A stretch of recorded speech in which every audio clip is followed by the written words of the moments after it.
যৌন দুর্বলতা কিভাবে হয় দেখো। যৌন ইচ্ছা, লিবিডো বা সেক্সুয়াল ডিজায়ার থাকা, লিঙ্গখান বা ইরেকশন হওয়া বা পুরুষাঙ্গে রক্ত প্রবাহ বৃদ্ধি পাবার কারণে নয় হয়। পুরুষাঙ্গ দিয়ে সিমেন, ধাতু ইংরেজি সিমেন নির্গম, অর্থাৎ এগুলি গেলে শরীর দুর্বল এবং সেক্সের ক্ষতি, স্ট্রং হয় না। ঠিক আছে। বার্ধক্য, আসলে বয়স বাড়ার লিঙ্গক্ষানের ব্যর্থতার কোনো সমস্যা নয়। বয়স বাড়ার সাথে সাথে লিঙ্গের শক্তি আসে। ঠিক আছে। বরং বয়স বাড়ার সাথে সাথে শারীরিক বৃদ্ধি এবং মানসিক যেসব পরিবর্তন তা অনেক সময় এতে প্রভাব ফেলে। ঠিক আছে। কিছু কিছু রোগের কারণে পুরুষের এমন সমস্যা হতে পারে, যেমন ডায়াবেটিক্স হওয়া, স্থূলতা বা অ্যাক্রোলাইন ও হরমোন। হরমোন বুঝেন? এই প্রস্রাবের আগে পরে যেগুলি বাইর হয় বা পায়খানার ব্যাগ হলে যেগুলি প্রস্রাবের রাস্তা দিয়ে ভুল করে বাইরে যায়, এগুলি হরমোন বলে সমস্যা দেখা দেয়। প্রটেস্ট গ্রন্থি বড় হয়ে যাওয়া, উচ্চ রক্তচাপ বা হাইপার টেনশন ইত্যাদি ইত্যাদি কারণে সেক্সের দুর্বল হয়। ধূমপান একদম প্রত্যক্ষভাবে লিঙ্গখান ব্যর্থ হবার একটি বড় কারণ।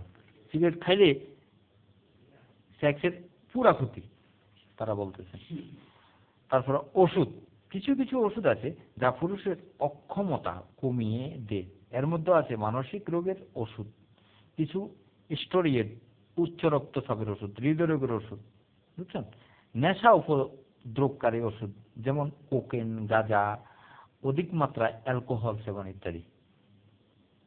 পরে সেক্সের দুর্বল করে দেয় এরা। এবং অ্যান্টিবায়োটিক সেক্সের দুর্বল করে দেয়। সহজে কারণে অকারণে অ্যান্টিবায়োটিক খাওয়া নিষেধ। ওষুধ মানে বিষ। মেরুদণ্ডের আক্রান্তে যে মজ্জা স্পিনাল কর্ড, তাতে আঘাত ফেলে কিংবা রোগাক্রান্ত হলে এমন সমস্যা দেখা দেয়। কারণ সেক্সের শক্তি তো আসে মেরুদণ্ড থেকে, দেহদাতা। তখন মেরুদণ্ড যদি কাজ না করে সেক্স দুর্বল হবে, স্বাভাবিক কথা, বিশ্বাস হয় এই কথা। পুরুষাঙ্গের নিকটবর্তী স্থানে রেডিওথেরাপি দিলে এমন সমস্যা হতে পারে, বুঝছেন। এছাড়া ডিপ্রেশন, অ্যাংজাইটি বা বিভিন্ন মানসিক চাপ বা উত্তেজনার কারণে লিঙ্গখানের সমস্যা দেখা দেয়। চিকিৎসক যৌন দুর্বলতার চিকিৎসা নির্ভর করে রোগের কারণের উপর। পুরুষাঙ্গের উত্থানের সমস্যা যদি কোনো নির্দিষ্ট রোগের কারণে হয়, তাহলে অবশ্যই ওই রোগের চিকিৎসা করাতে হবে। তবে সচরাচর এই রোগের জন্য কিছু ওষুধ ব্যবহার হয়।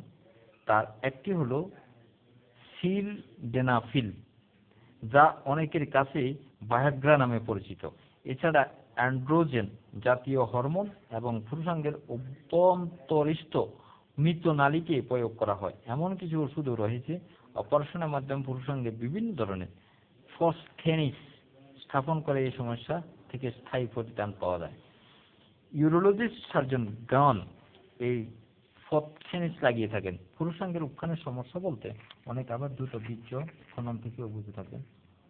একে বলা হয় প্রিমাচিউর ইনজেকশন। এটি ভিন্ন একটি সমস্যা, আর এই চিকিৎসাও ভিন্ন রকম, বুঝছেন।